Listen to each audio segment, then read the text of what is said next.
The town everyone trusted. They told people it was one of the safest places in America to raise a family. Clean streets, fresh air, affordable homes, good schools, no factories in sight, no warning signs, no reason to worry. And that's exactly why it worked. Families arrived with moving trucks and optimism. Young couples bought their first homes. Retirees chose peace and quiet. Children rode their bikes freely. Parents let their guard down because nothing looked wrong. This town didn't feel dangerous. It felt ideal. The houses were modest but solid. The lawns were green. The water ran clear. Local brochures promised stability, opportunity, and a slower, safer life. City officials proudly described it as clean, well-managed, and fully compliant with federal safety standards. And on paper, they were right. No alarms were ringing.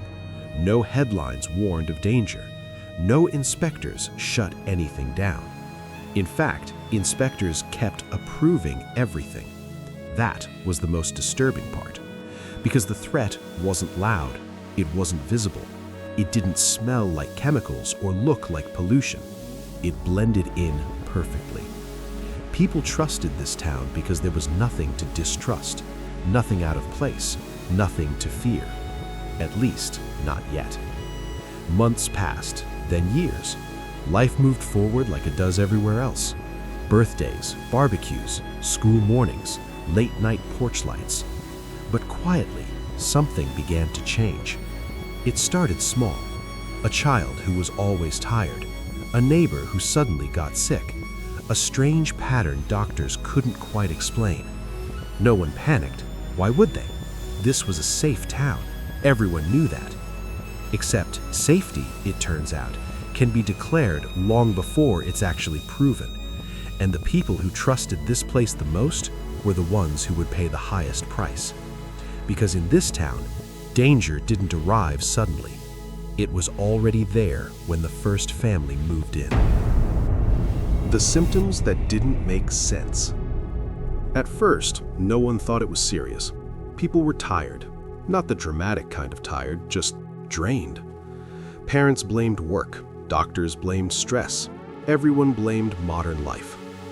Fatigue became normal in this town. Then came the headaches. Persistent, unexplained, resistant to medication. Doctors prescribed rest, vitamins, reassurance. Nothing more. Soon after, stomach issues appeared. Skin rashes that came and went. Nosebleeds in children. Memory lapses in adults who were still too young for that kind of decline. Each case taken alone meant nothing. That was the problem. One family here, another across town. No obvious connection, no shared workplace, no shared habits. The illnesses didn't cluster in one street. They were scattered, just enough to avoid suspicion. Then the diagnoses began to change. Autoimmune disorders, rare blood conditions, aggressive cancers appearing far too early. A teacher in her 30s, a father of 2 in his early 40s, a child with symptoms doctors struggled to even name. Still, no one connected the dots. Doctors treated patients individually, not collectively. Medical files stayed separated. Hospitals didn't compare notes across years or families. And the town kept living. People whispered, of course, but whispers don't become warnings without proof. This stuff happens everywhere, doctors said. Bad luck, others agreed. Genetics, insurance companies concluded. Yet something felt wrong. Too many strange cases, too many unrelated tragedies, too many families quietly breaking under diagnoses they never saw coming. The scariest part wasn't the sickness itself, it was the randomness. There was no pattern anyone could point to, except the one no one was looking for. Because what if the problem wasn't inside the people they trusted most? What if the town itself was the only thing all these families truly shared? By the time the first doctor finally asked that question, it was already too late for many of them. The invisible source. When fear finally began to spread, Authorities did what they always do first. They tested. Water samples were taken from kitchen sinks, schools, and hospitals.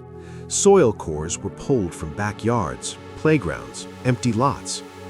Air quality monitors were installed on rooftops and street poles. Everything looked fine. No strange color in the water, no smell in the air, no residue on the ground. The reports came back clean. Within acceptable limits, below regulatory thresholds, no immediate risk to public health. Those phrases calmed people down, temporarily, because the symptoms didn't stop. In fact, they accelerated. Families installed water filters anyway. Parents stopped letting kids play outside. Some people even moved bedrooms away from exterior walls just in case. Nothing changed. That's when suspicion turned toward the unseen. Because the most dangerous threats aren't the ones you can taste, smell, or see. They're the ones that pass straight through your senses. The kind that dissolves invisibly into water, that binds silently to dust particles, that enters lungs without triggering alarms. Independent scientists later explained something the official reports never emphasized. Testing looks for known dangers, within expected ranges, over short periods of time. But chronic exposure doesn't scream, it whispers.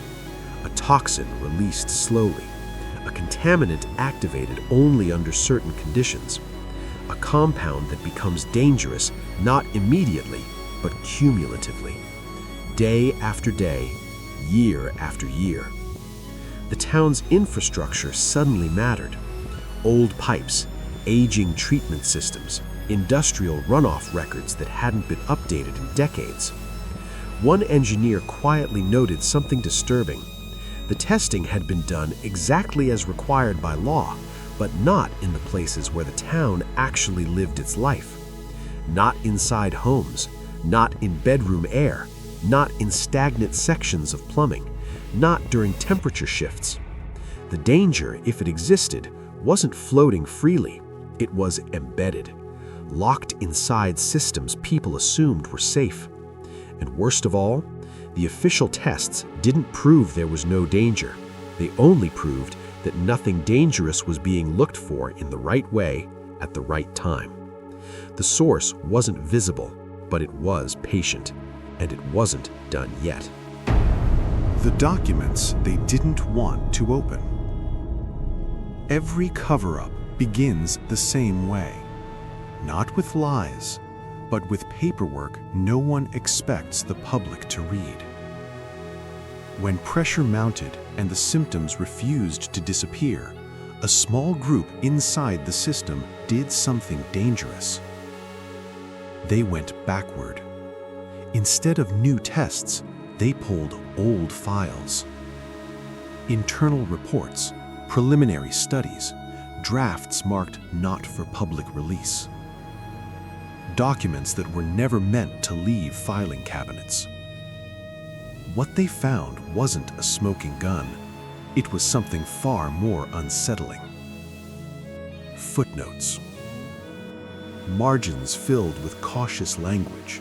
Sentences softened with words like unlikely, inconclusive, statistically insignificant.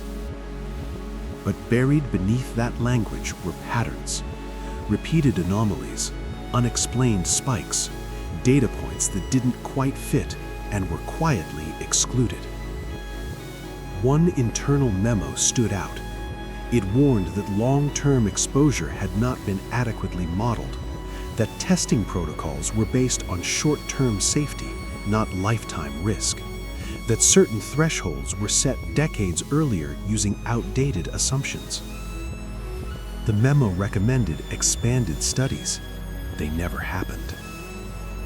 Another document referenced an external consultant's findings, a preliminary analysis suggesting a possible correlation between infrastructure materials and biological markers found in residents. That report was labeled informational only. No follow-up, no public disclosure, no funding request. Then came the most disturbing file of all, a risk assessment prepared for legal review, not public health. Legal. It didn't ask, is this harming people? It asked, can causation be proven? And the conclusion was chillingly simple. Current evidence does not meet the burden required for liability. Not because harm was impossible, but because it was difficult to prove. So the warnings were minimized, language was softened, timelines were stretched. The reports weren't falsified, they were diluted. What could have triggered alarms became technical ambiguity. What could have saved lives became regulatory gray space. And the public never saw any of it, because these documents weren't classified. They were something more effective, ignored, filed away, forgotten, left to age quietly, like the town itself. But paperwork has a weakness. It remembers. And eventually, someone always opens the wrong drawer. When the truth finally surfaced. The truth didn't arrive like an explosion. It leaked, slowly, quietly, too late. Years passed before anyone outside the town noticed a pattern strong enough to ignore. Not journalists at first, not politicians. It was insurance analysts. They saw numbers that didn't make sense. Unusual clusters of claims. Rare diseases appearing too often for a town this size. Medical costs rising faster here than anywhere nearby. At first, it was flagged as a statistical anomaly. Then a regional doctor spoke up, privately. He had treated too many patients with conditions that shouldn't coexist. Autoimmune disorders alongside aggressive cancers, neurological symptoms in people with no family history, children with illnesses normally seen only in industrial zones. He requested independent testing. That request was denied, so he went around the system. A university lab agreed to run parallel analyses, unofficially. No press, no announcements, just samples. Water, soil, air filters taken from inside homes. The results weren't dramatic. They were worse. Low-level exposure, chronic, persistent. Nothing that would kill you quickly. Everything that would destroy you slowly. The findings suggested residents had been absorbing trace contaminants for decades, amounts small enough to pass regulatory thresholds, but constant enough to accumulate in the body. When the data leaked, the response was immediate, not accountability, containment. Statements were issued saying the findings were preliminary. Officials emphasized there was no immediate danger. They promised further review. Behind the scenes, lawyers prepared. Families filed lawsuits. They didn't demand answers, they demanded recognition. Courtrooms filled with people holding medical records instead of protest signs. Parents who had buried children, workers who had lost spouses, survivors who knew something had been taken from them, even if they couldn't name it. The cases dragged on. Years of motions, disputes over causation, arguments about responsibility. Some settlements were reached quietly. No admission of wrongdoing, no public apology, just checks and non-disclosure agreements. By the time official acknowledgement came, it was almost ceremonial. A revised report, a regulatory update, a statement expressing regret. No emergency declaration, no evacuation, no reckoning. The town was declared within acceptable limits, but acceptable doesn't mean safe, and it doesn't bring anyone back. Today, the place still exists. People still live there. Children still play in the yards. But something fundamental changed. Trust.